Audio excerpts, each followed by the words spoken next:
ॐ नमो भगवते वासुदेवाय सच्चिदानन्दरूपाय विश्वोत्पत्त्यादिहेतवे तापत्रयविनाशाय श्रीकृष्णाय वयं नुमः। यं प्रव्रजन्तमनुपेतमपेतकृत्यं द्वैपायनो विरहकातरया जुहाव। पुत्रेति तन्मयतया तरवोऽभिनेदो तं सर्वभूतहृदयं मुनिमानतोऽस्मि। ध्येयं सदा परिभवग्नमभीष्टदोहम् तीर्थास्पदं शिवविरिञ्चिनुतं शरण्यम्। विद्यार्थेऽहं प्रणतपालभवाब्धिपोतम् वन्दे महापुरुषे ते चरणारविन्दं।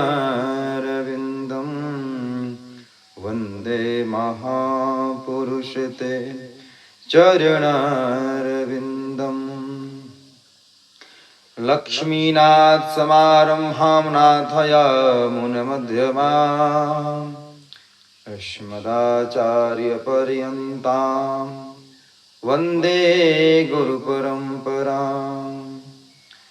श्रीवत्सवंशकुमुदाससुधाकराय श्रीमत्पराङ्कुशगुरुचरणाश्रिताय शान्ताय सौम्यगुणरत्नविभूषिताय श्रीरामप्रपन्नगुरवे सततं नमोऽस्तु।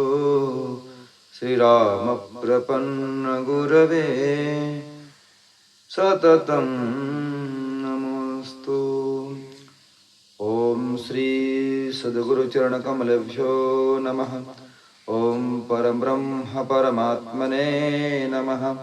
ॐ लक्ष्मीनारायणाय नमः। ॐ नमो भगवते वासुदेवाय। ॐ श्रीमते रामानुजाय नमः। तो आज भगवान की विशेष जो हम उनकी गुणों की चर्चा करते हैं, और जब भगवान के गुणों का जब हम चर्चा करते हैं तो हम सब लोग जो सुनने वाले श्रोतागण, बोलने वाले वक्तागण जो भी होते हैं वह स्वयं परमात्मा को स्वरूप हो जाते हैं। बोलो तो क्यों? क्योंकि किसी भी मनुष्य में वह सामर्थ्य तभी आता है जब उसके अंदर परमात्मा आकर निवास करते हैं। क्या बोलने की सामर्थ्य?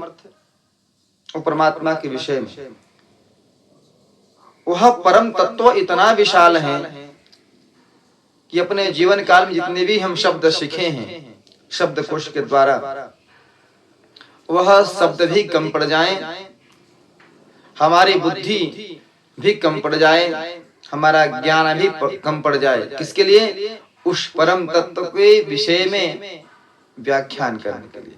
फिर भी अपनी इस जीवन की सार्थकता के लिए उस परम तत्व की विशेष हम गुणगान करते हैं। और हमारा लक्ष्य भी वही है। हमारा जीवन का लक्ष्य क्या है? जीवस्य तत्व जिज्ञासा नार्थो यश्चेह कर्म।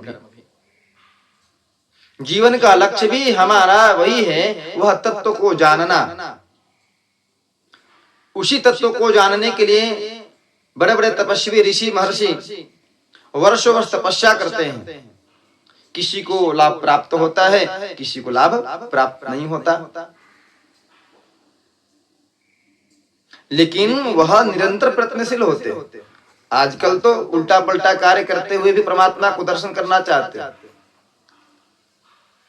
पाप खंड पाखंड, पाखंड और पाप का खंड, जो पाखंड है, पाखंड क्या है? देखने में लगेगा कि वह तो पूजा कर रहे हैं, भगवान का बहुत बड़ा भक्त हैं, ध्यान कर रहे हैं, परंतु उनके मन में, उनके अंतःकरण में परमात्मा के लिए थोड़ा भी जगह नहीं। पूजा क्यों करते हैं? या तो डर कर करेंगे, किसी ने बता दिया, क्या बता दिया, आप उनकी पूजा करो, अगर पूजा नहीं करोगे तो आपके साथ में वो घटना घट जाएगी। या तो लोभ से, लोभ क्या, आप पूजा करोगे तो आपकी नौकरी लग जाएगी, आप ये पूजा करो तो आप घर में बरकत आ जाएंगे, आप ये पूजा करो तो आपके घर में संतान आ जाएंगे, इत्यादि इत्यादि लोभ और इत्यादि इत्यादि डर। और डर और लोभ दो की इच्छा से निरंतर भगवान के भक्त बनने का नाटक करते हैं। और जहां पर इस प्रकार की भावना है वह व्यक्ति भक्ति कर ही नहीं सकता। क्यों? क्योंकि वहां पर भगवान स्वयं आकर बोले कि प्रभु हमें रख लो। नहीं नहीं, आप नहीं चाहिए, आपके द्वारा मुझे धन चाहिए। अगर भगवान की भक्त होते, भगवान की भक्ति अगर आपके हृदय में होती तो वहां पर आप भगवान से कोई संसारिक वस्तु की याचना नहीं करते, परंतु वहां पर क्या करते हैं? याचना करते हैं, पूजन करते हैं। किसके लिए? नाना प्रकार के संसारिक संपदाएं, इच्छाएं की पूर्ति के लिए। परंतु लोग से क्या बोलते हैं? मैं पूजा करके आ रहा हूं, भगवान को पूजन करता हूं, मैं तो तिलक लगाता हूं, देखो भगवान का डेली पूजा करता हूं, सुबह 5 बजे जग जाता हूं। क्यों? क्योंकि किसी ने बोला कि सुबह 5 बजे जगोगे और भगवान का पूजन करोगे तो आपके घर में धन आएंगे। लेकिन जो निस्वार्थ भाव से पूजन करता है उसके घर में वस्तु की कमी हो सकती है, नाना प्रकार के संपदा की कमी हो सकती है, परंतु सकल भुवन मध्य, क्या बोलते हैं? सकल भुवन मध्य निर्धनास्ते धन्या निवसति हृदयेषां श्री हरिर भक्तिरेका।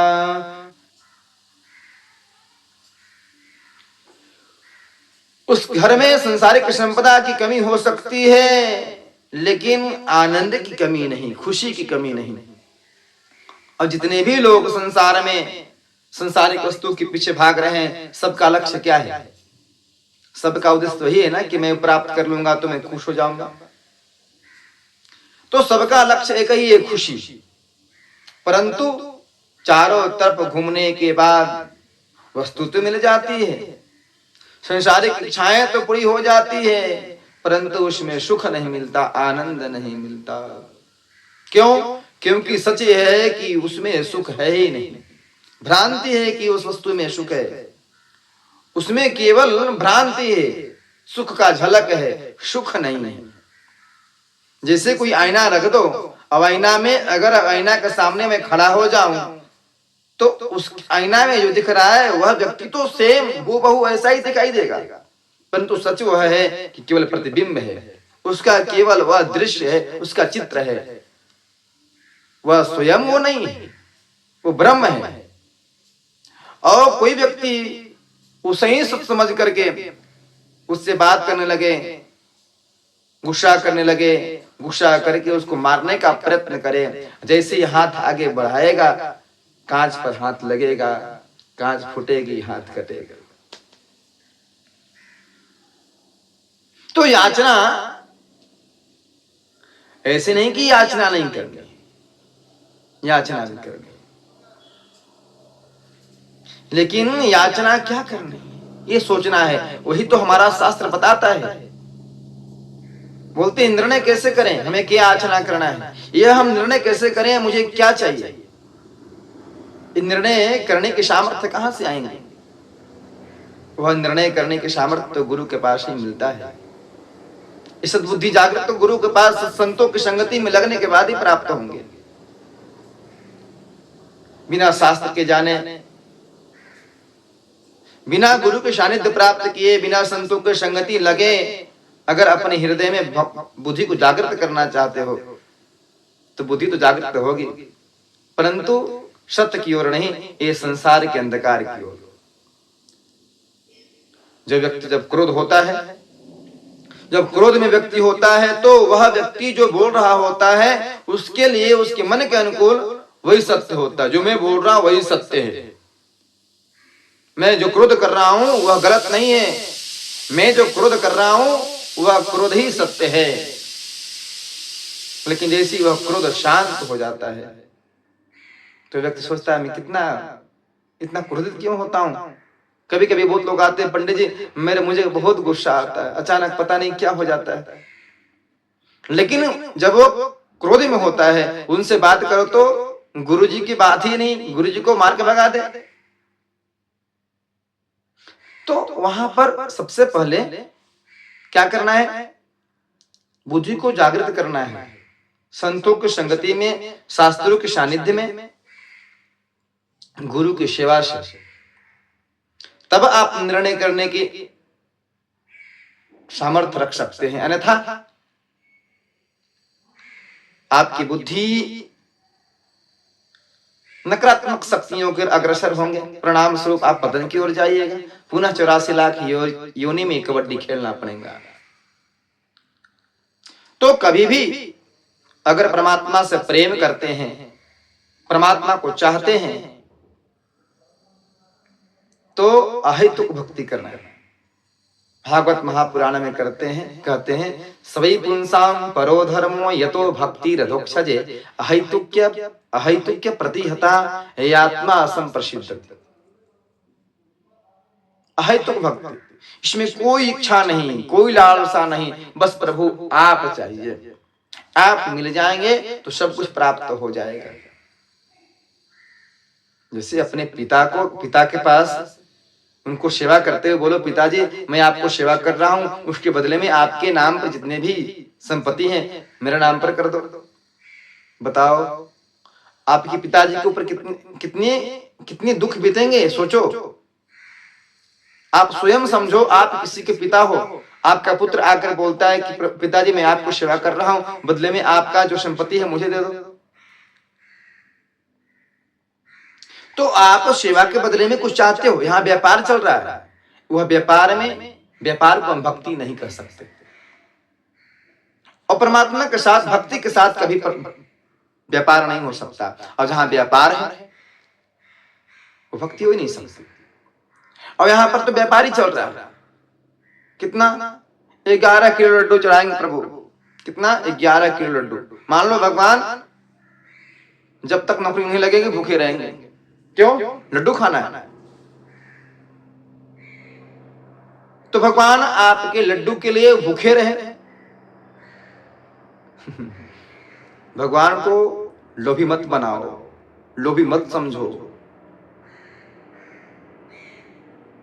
तुम लड्डू फेंकोगे, परमात्मा तुम्हारा हर काम कर देंगे। अपना कर्म तो बदलो। परमात्मा तो सबको समभाव से देखते हैं, सबको बराबर देखते हैं। तुम जीवन जी रहे हो और तुम इस जीवन में नाना प्रकार की वस्तु प्राप्त करना ही तुम्हारा लक्ष्य बन गया है। सबसे पहले तो वो गलत है, तुम्हारा लक्ष्य वो नहीं है। धर्मस्य या पौरगस्य नार्थोर्थाय विकल्पते।